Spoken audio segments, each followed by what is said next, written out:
할렐루야. 자, 오늘은 서로를 바라보면서 인사할 때 따로 정하지 않았습니다. 자, 옆에 분을 바라보면서 여러분이 해줄 수 있는 최고의 칭찬을 하면서 함께 인사하면 좋겠습니다. 시작. 네. 칭찬할 게 없으셔도 빈말이라도 어떻게 좀 해주시면 네, 아멘. 저는 여러분들만 보면 너무 행복합니다. 진짜 행복합니다. 너무 감사하고요.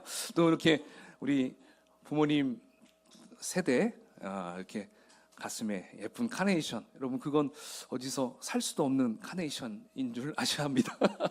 손수 다 만든 카네이션이거든요. 그래서 정말 너무 자녀들 키우시느라 너무 수고 많이 하셨습니다. 하나님께서 그 남은 인생 정말 큰 행복과 그리고 또 큰 위로로 채워주실 줄 믿습니다. 아멘.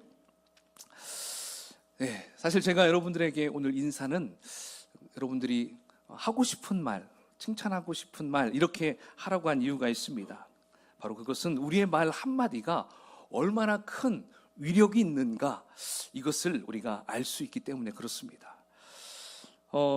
여러분 그 예화를 한 가지 좀 들어본다면, 영국 북부 지방 어느 공원에 가면 그 나무 12그루 나무가 있어요. 근데 그 나무 하나마다 이름이 있는데 그 나무의 이름이 12사도 이름이 이렇게 적혀 있다고 합니다. 근데 이상한 것은 다른 제자들의 나무는 모두 다 멀쩡하고 잘 커나가고 있는데 유독 한 그루의 나무는 다른 나무와 같지 않았습니다. 자, 그 나무는 어떤 제자의 이름일까요? 그렇죠. 가룟 유다입니다. 가룟 유다.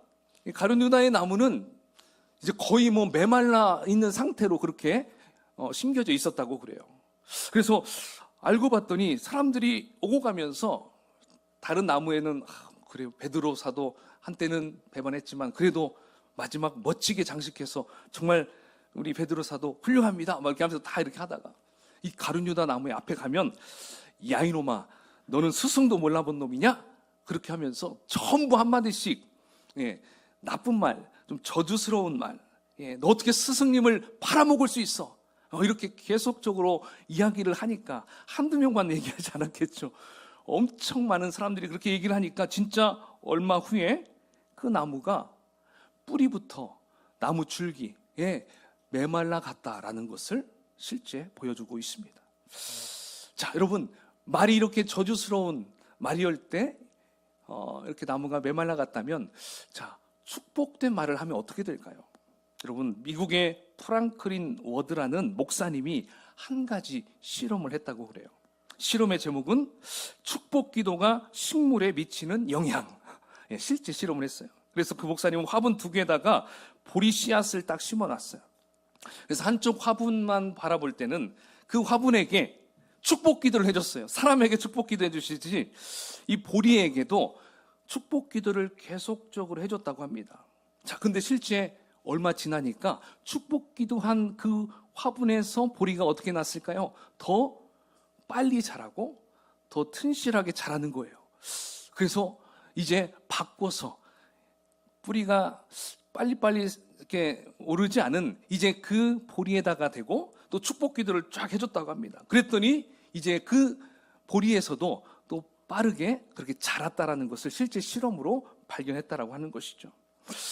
자, 그래서 이분이 5년 동안 그것을 계속 실험하면서, 야, 정말 이 축복 기도가 이 식물에게도 큰 영향을 줄 수 있구나, 그러면서 책을 썼다고 합니다. 그 책 제목이 기도는 식물에 어떤 영향을 주는가. 그래서 실제 이 책을 보면서 많은 성도님들이 큰 감화와 감동을 받았다고 그래요. 여러분 식물뿐이겠습니까? 여러분 빵을 만드는 그 빵 만드는 그 사람이요, 실제 이제 빵에 여기서 이제 말로 하는 것보다 이제 음악을 이렇게 틀어주면서 했는데, 참 좋은 음악, 찬송, 클래식 이런 음악을 트는 빵과 시끄러운 락 이런 것을 틀어준 빵, 여러분 어떤 빵이 더 맛있게 잘 만들어졌을까요? 실제로 클래식 또는 찬양과 같은 참 듣기에도 좋은 그런 음악을 들은 빵이 더 아주 맛있게 됐대요. 그게 원인이 뭔가, 혹시 그 음악을 들으면서 주방장이 그 빵을 만드는 그 사람이 그걸 들으면서 이걸 만들어서 그렇게 된 것이 아닐까 생각을 했는데, 그게 아니라 그 빵 안에 있는 그 효모가 있죠. 효모. 눈에 보이잖아요. 그 효모가 그 음악을 듣고 막 발효를 더 착착착 하니까 반죽이 더 맛있게 됐다라는 실제 그런 결과도 나왔어요. 자, 여러분 어떻습니까? 이렇게 말 때문에 정말 사람들에게 상처를 많이 받은 분들도 있을 것입니다. 또 아니면 말 때문에 또 행복했던 적도 있을 거예요. 때로는 내 말로 인해서 누군가가 상처를 입었을 수도 있을 것이고, 내가 축복된 말을 함으로써 그분이 힘을 얻고 정말 기쁨으로 살아가는 그런 분들도 있을 거라 생각을 해봐요. 저 같은 경우는 말 때문에 상처를 받았다가 그 말 때문에 운명이 바뀌었습니다. 제가 그랬어요.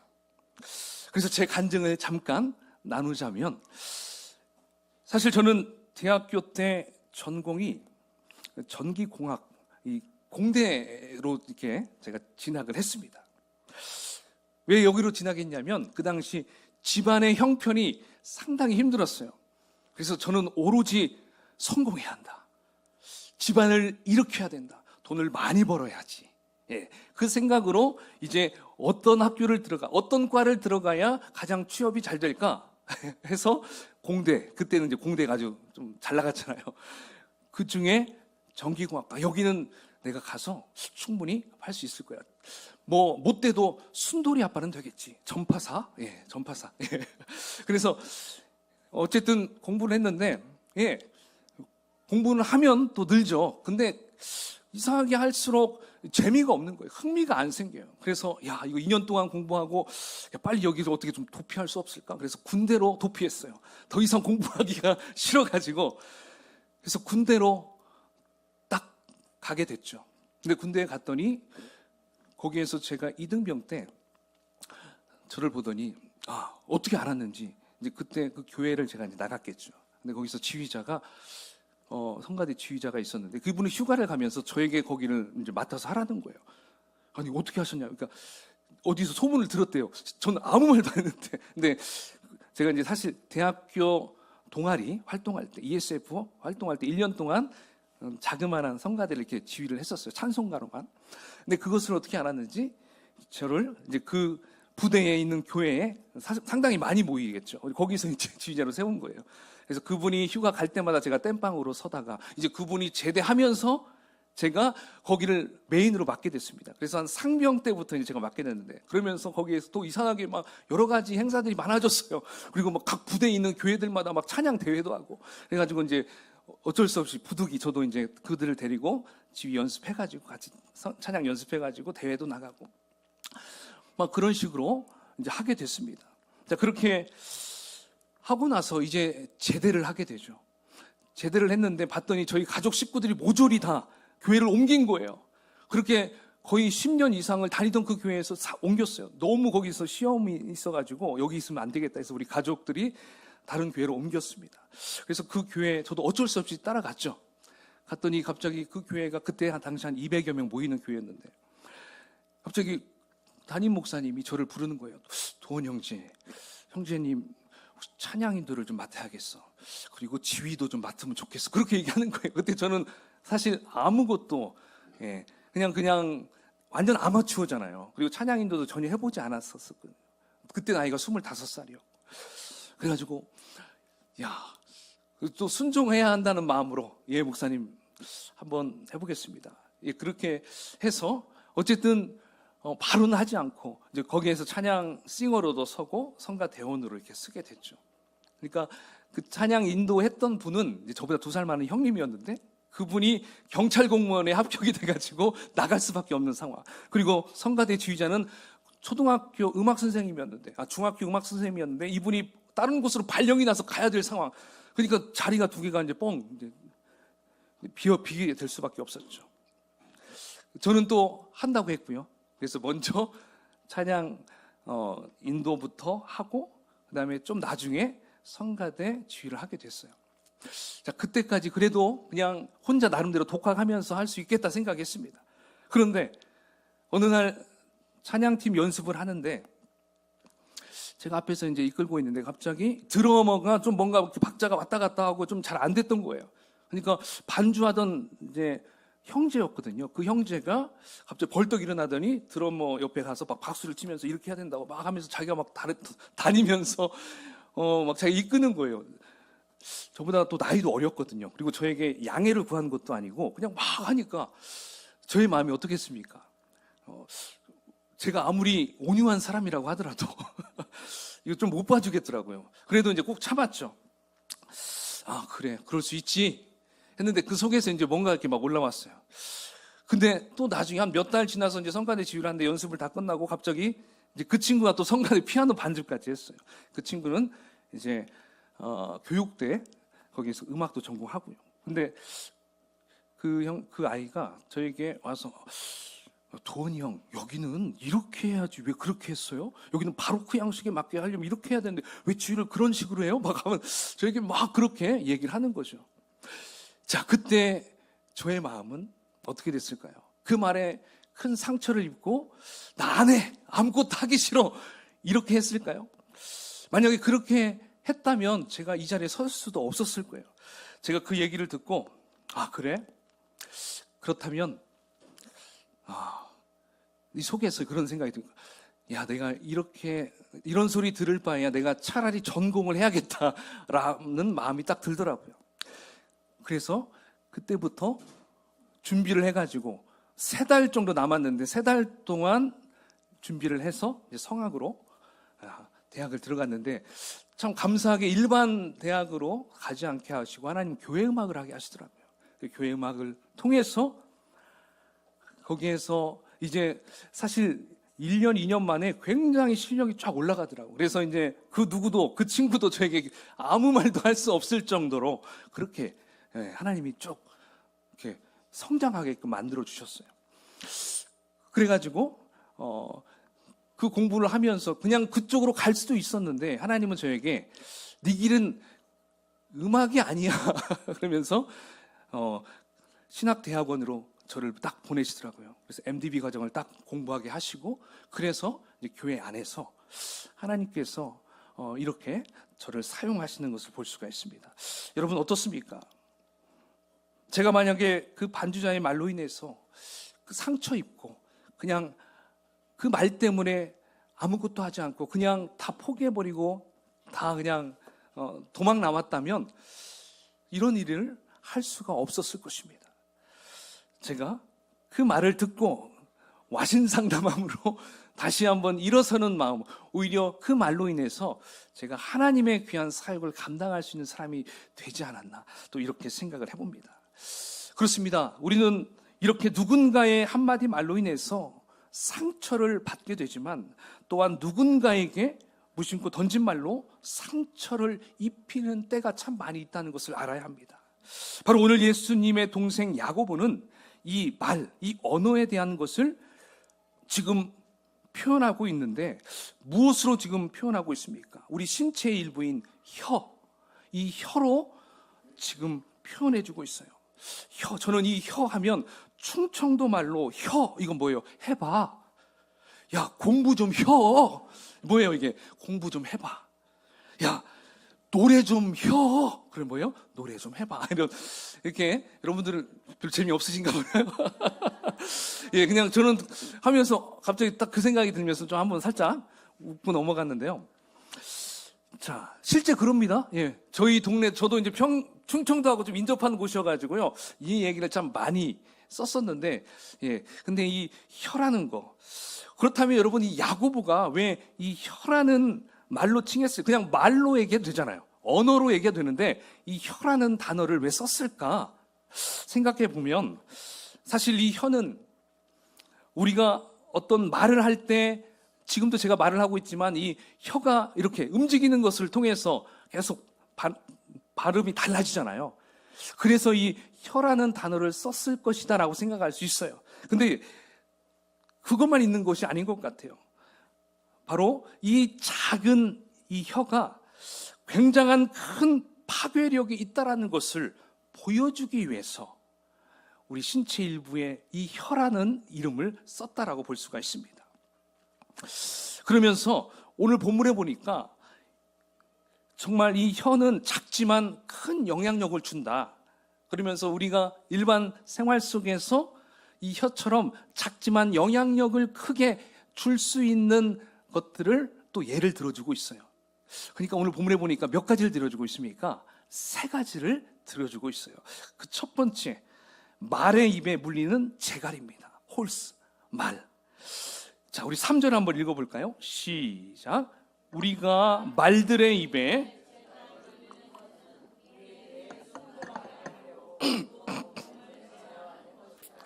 자, 여러분, 말, 달리는 말, 타는 말, 말의 힘이 얼마나 셉니까? 여러분 혹시 말 타보셨나요? 예.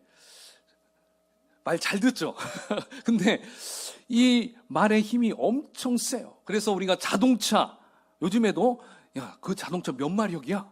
이렇게 얘기할 때 이 말의 이 마력을 가지고 사용하고 있습니다. 보통 자동차가 100마력 이상이에요. 일반 그냥 자동차만 해도. 근데 이 마력, 이 1마력은 말 한 마리가 끌 수 있는 그 힘이라고 그래요. 그래서 사람과 말의 그 힘의 차이를 보면 말 1마력이면 사람은 0.08마력이에요. 그러니까 차이가 상당히 크다는 걸 볼 수 있습니다. 자, 그런데 이렇게 힘이 센 말이라고 하더라도 입에 재갈만 딱 물리게 되면, 여러분 제가 사진을 좀 준비해 봤는데요. 이 말의 재갈이 저렇게 생겼어요. 예, 입 안에다가 물게 해서 딱 위에서 이제 잡아 당기면, 예, 그냥 오른쪽으로 살짝만 당기면 아프니까 오른쪽으로 가고, 왼쪽으로 가고 싶으면 살짝만 당기면 왼쪽으로 가고. 그러니까 이 재갈이 굉장히 큰 이 말에 영향을 준다라는 걸 볼 수가 있습니다. 그러니까 너무 쉽죠. 이 재갈만 착착 움직이면. 그러니까 이처럼 재갈도 이 사람의 혀처럼 아주 작은 것이지만 그렇게 말을 조종할 수 있는 큰 힘이 있다라는 걸 볼 수 있다는 것이죠. 자, 그 다음에 두 번째 또 무엇을 예를 들어주고 있습니까? 큰 배의 키를 들어주고 있어요. 우리 4절을 한번 읽어볼까요? 시작. 또 배를 보라.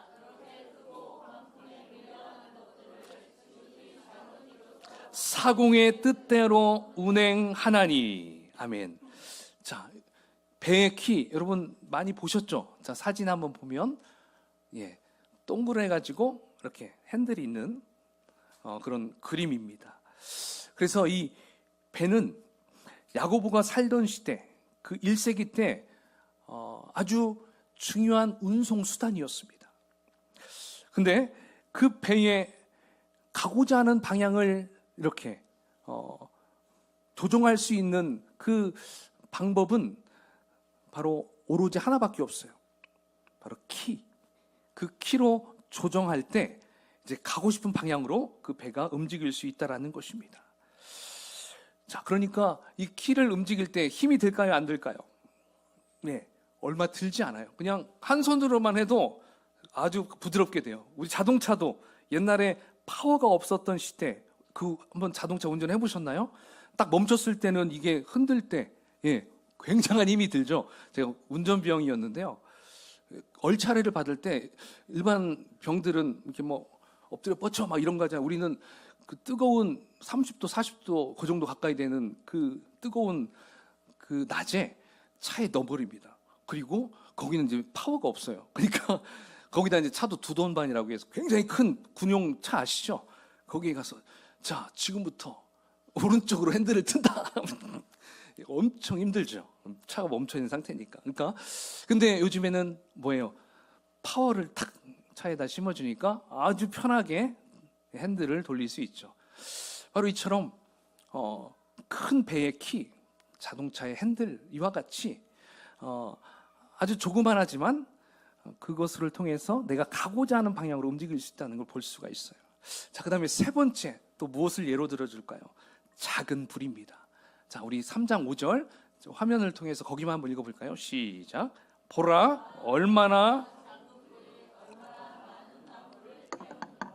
자, 여러분 걷잡을 수 없는 산불도 알고 보면 무심코 버린 그 담뱃불로 인해서 시작된 경우가 참 많습니다. 이처럼 혀도 아주 작지만 작은 불과 같이 아주 치명적으로 위험하다는 것을 보여주고 있어요. 이렇게 큰 손실도 아주 작은 것부터 시작된다라는 거예요. 마찬가지로 혀라는 것이 아주 작지만 얼마나 큰 파괴력이 있는지를 보여주고 있어요. 자, 그러니까 혀의 위력은 어떠하다는 겁니까? 한마디로 말의 재갈처럼, 그리고 큰 배의 키처럼, 작은 불처럼 우리의 상상을 초월하는 것이다라는 거예요. 자, 그런데 문제는 이 혀가 무서운 파괴력이 있다는 것을 모르기 때문에 우리가 너무도 쉽게 말을 내뱉는다는 거예요. 그래서 한 공동체, 특히 교회에서도 지도자가 되기 위해서는 이 혀를 잘 다룰 줄 알아야 된다라고 오늘 야고보도 그거에 대해서 명시하고 있어요. 자, 그 부분이 바로 1절 말씀입니다. 한번 읽어볼까요? 시작. 내 형제들아, 너희는 선생된 우리가 더 큰 심판을 받을 줄 알고 선생이 많이 되지 말라. 아멘. 자, 여기 나오고 있는 선생, 이 선생은 우리가 보통적으로 생각할 수 있는 아동처 선생님, 중고등부 선생님, 이러한 선생님이 아닙니다. 자, 여기에서 선생님은 권위 있는 말을 해야 하는 위치의 직분자를 의미해요. 그러니까 오늘날 교회의 목사, 장로, 권사, 안수집사, 목자, 목녀, 이렇게 이끌어 가야 할 리더들을 의미한다는 것입니다. 그래서 오늘 1절을 이렇게 이해하면 돼요. 내 형제들아, 너희들은 목사, 장로 된 자들이 주님 앞에 섰을 때 더 큰 심판을 받게 되니까 아예 목사 될 생각하지 마. 아예 장로 될 생각하지 마. 너 되면 더 큰일 날 수 있어. 너 잘 생각해야 돼. 이렇게 지금 말씀하고 있다는 거예요. 그러니까 목사, 장로와 같은 직책을 가진 리더들, 그 직책의 위치에서 하는 말에 뭐가 있다는 거예요? 권위가 따른다는 것입니다. 그리고 큰 영향력이 크기 때문에 항상 말을 할 때 신중하게 해야 한다. 이것을 강조하고 있다는 거예요. 만약에 혀를 잘못 간수해서 이상한 말을 하거나 또 성도들을 잘못 가르쳤을 경우에 그 교회가 큰 문제가 일어나겠죠. 더 나아가서 교회가 분열이 생길 수도 있다는 것을 말씀합니다. 여러분, 교회만 그러겠습니까? 나라의 정치인들도 마찬가지예요. 말 잘못하면 당도 그냥 쪼개질 수도 있어요. 그리고 지도자가, 대통령이 말을 잘못 한 번 하면 막 엄청 어려운 일도 벌어졌잖아요. 그렇죠? 말 한 번 잘못해서 나라가 파멸의 길로 갈 수도 있어요. 부부도 마찬가지예요. 부부가 싸워서 가정을 그냥 완전히 파탄날 수도 있어요. 자, 왜 그렇게 싸우세요? 계속 찾아가 보면 사소한 것 때문에 거기서 갈등이 일어나서 부부싸움이 돼서 갈라서는 분들이 많이 있다는 거예요. 그러므로 바로 우리의 혀, 우리의 이 말하는 것, 이걸 잘 간수하라는 것을 강조해주고 있죠. 자, 그렇다면 과연 어떻게 하면 이 혀를 잘 간수할 수 있을까요? 오늘 야고보는 3가지를 제시합니다. 그 방법 3가지. 자, 첫 번째 한번 읽어볼까요? 시작. 혀는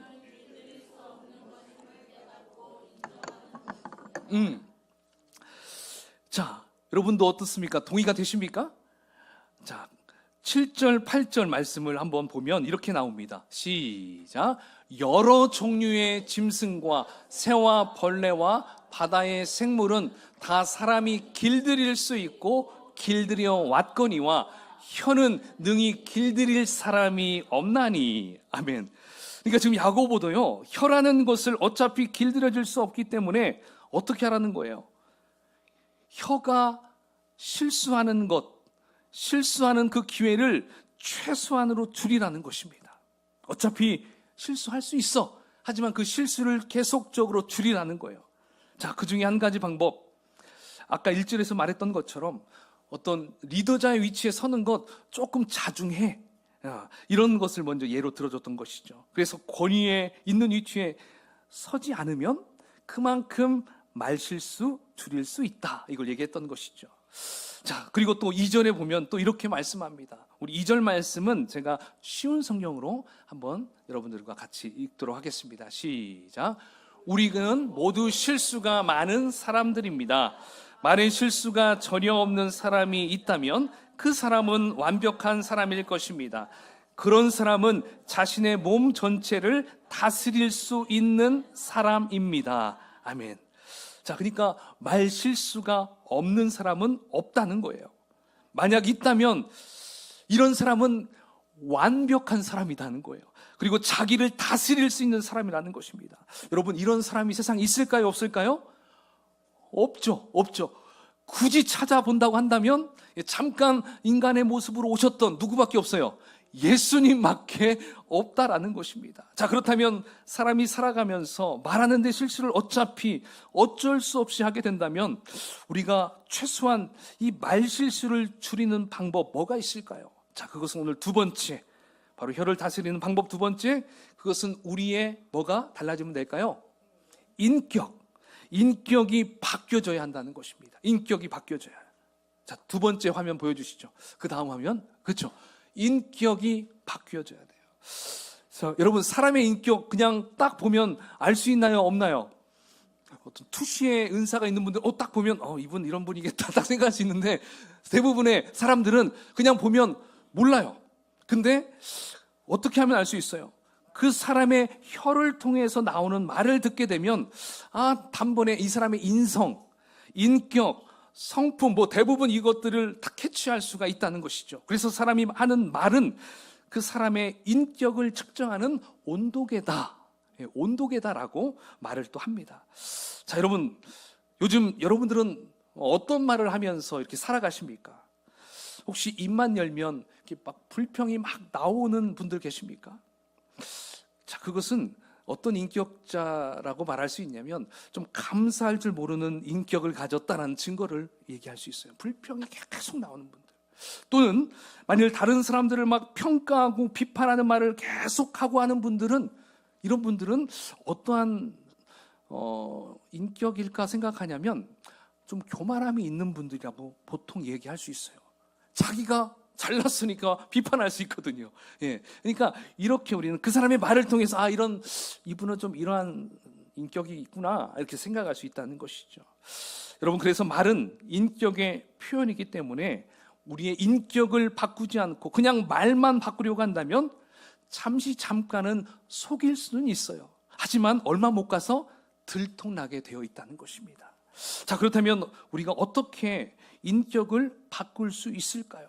어떻게 하면 내 인격을 바꿀 수 있을까? 많은 책을 봐야 인격이 바뀔까요? 딴 거 필요 없는 것 같습니다. 예수님을 나의 구주로 영접하는 수밖에 없어요. 이미 영접한 사람은 어떻게 해야 됩니까? 이제 그 예수님을 나의 주인으로 모시고 살아가야 한다는 것입니다. 어때요? 여러분들은 지금 예수님을, 여기에 계신 분들은 다 영접하고 구원받은 형제님, 자매님인 줄을 저는 믿고 있거든요. 그런데 여전히 내 인격이 바뀌지 않았다면 그 예수님이 내 중심에서 아직 주인으로서 자리 잡지 못했다라는 것을 보여주고 있다라는 것입니다. 그러니까 여전히 삶의 주인이 내가 주인이라고 한다면 그 사람은 아직 인격이 덜 성숙했다라고 말할 수가 있겠죠. 그러니까 처음 예수 믿는 분들은 인격이 성숙이 빨리 안 돼요. 예수 믿었다고 완벽한 사람이, 좀 더 괜찮은 사람이 될 수가 없어요. 인정해줘야 됩니다. 하지만 그 예수님이 이제 내 중심에 오셔서 주인으로서 나를 이끌어 가신다면 어때요? 나는 종이 되고 예수님은 나의 주인이 되시기 때문에 굉장히 겸손해지죠. 그리고 그분의 음성을 듣고자 하기 때문에 그 사람의 인격은 자연스럽게 인격자, 그리고 성품이 정말 좋은 그러한 성도로 바뀌어 갈 수 있다는 것입니다. 그래서 말을 할 때 내 노력으로 말에 실수를 하지 않으려고 한다고 했지만 그것은 얼마 못 갑니다. 사실 그렇게 얘기를 해도 그 표정만큼은 이걸 어떻게 좀 포커페이스를 할 수가 없어요. 괜찮아, 괜찮아. 좀 이렇게 항상 표정은 말은 괜찮은데 표정은 안 괜찮게 보이는 것이 우리 사람이에요. 근데 이제 그 잘하는 분들도 있겠지만, 근데 우리는 이렇게 된다라는 거예요. 그러니까 그런 사람들은 괜찮다고 하지만 얼마 못 가서 펑 터지는 경우가 참 많이 있다는 거예요. 그러니까 내 삶의 주인은 내가 아니라 예수님이시고 나는 그분의 종임을 확실하게 인정하고 나아갈 때 내 속사람이 변하게 돼요. 그리고 내 인격이 바뀌게 되고요, 내가 하는 말과 나의 얼굴 표정까지 일치하게 된다는 것입니다. 그때서야 비로소 우리의 말이, 우리의 혀가 이제 제어가 된다는 것이죠. 그러므로 말을 조정하려고 하지 말고요, 먼저 예수님을 진정으로 나의 주인으로 삼으시고 그 다음에 나의 인격을 바꾸시는 여러분이 되시기를 축원합니다.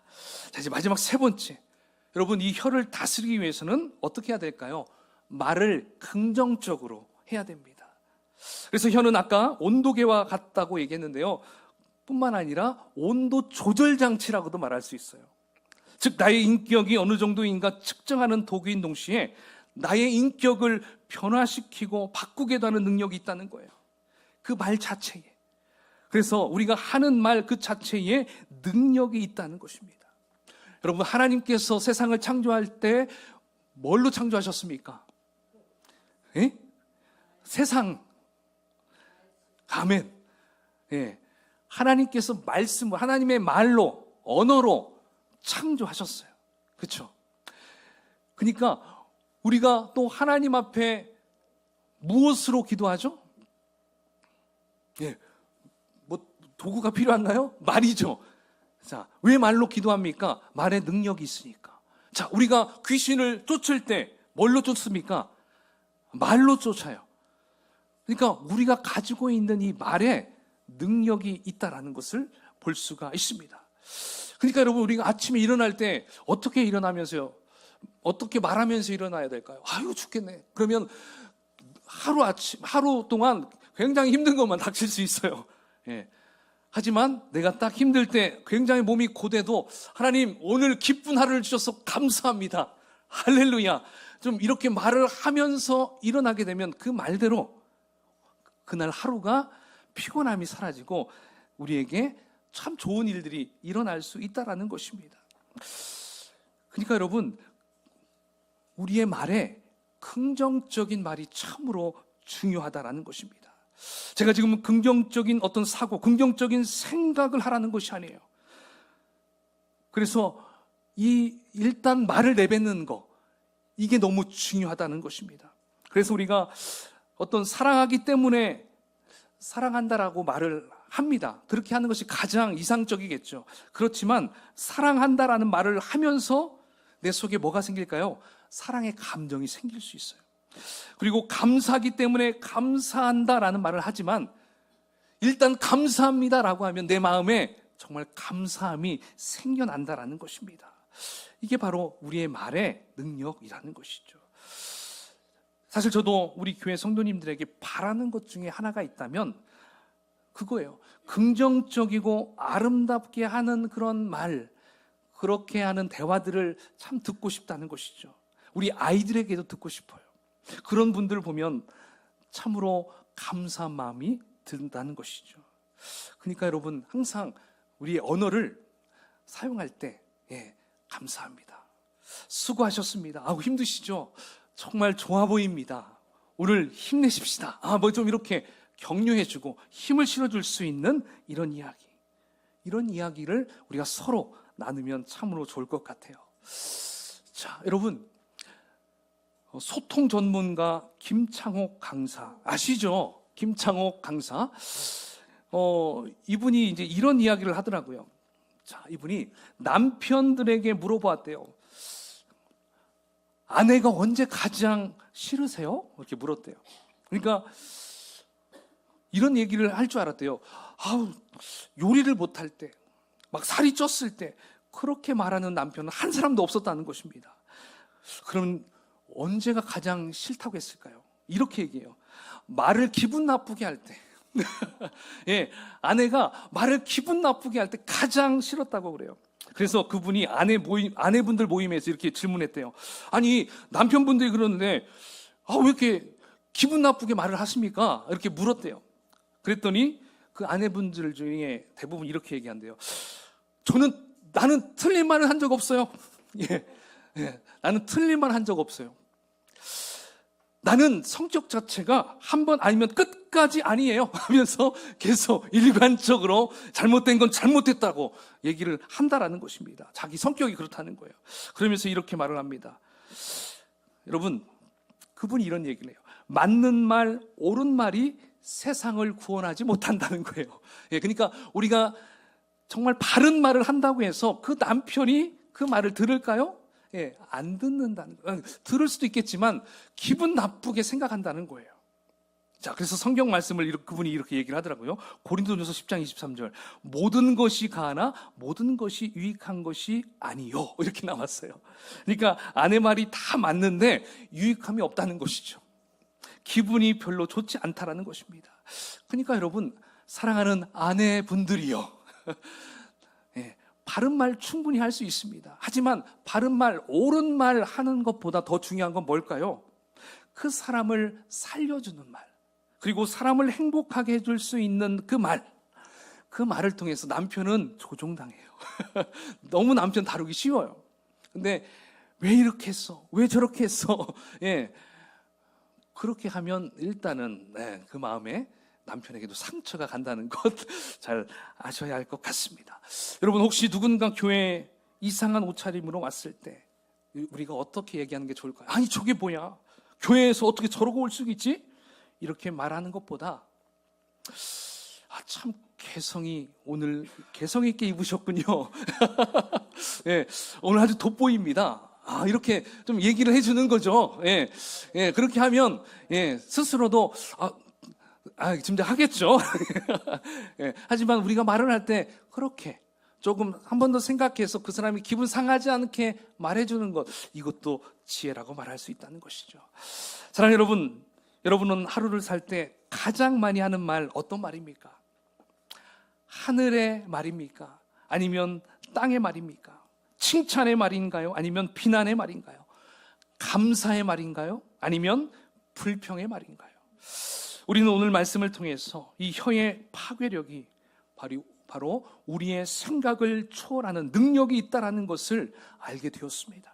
이 말은 역으로 생각해 본다면 우리가 하는 말, 특별히 감사하는 말, 기쁨의 말, 아름다운 말, 그 말 자체도 엄청난 능력이 있는 말이라는 것을 우리는 다시 역으로 생각할 수 있다는 것이죠. 그러므로 이제부터는 우리가 하는 말을 하나님이 딱 들으셨을 때, 야, 너 참으로 말을 예쁘게 하는구나. 내가 원하는 말을 하는구나. 내가 참 기쁘다. 우리 하나님이 이러한 마음이 들 수 있는 그러한 언어를 하는 우리가 되면 좋겠습니다. 할렐루야. 우리 그러한 마음으로 서로를 바라보면서 당신 정말 예쁘십니다. 당신 정말 잘생기셨습니다. 한번 해볼까요? 시작. 네. 이럴 때 한번 해보죠. 언제 해보겠습니까? 자, 아멘. 그래요. 우리의 혀를 여러분 잘 다루시기를 바라겠습니다. 네, 이 시간 우리 한번 같이 오늘 말씀을 생각하면서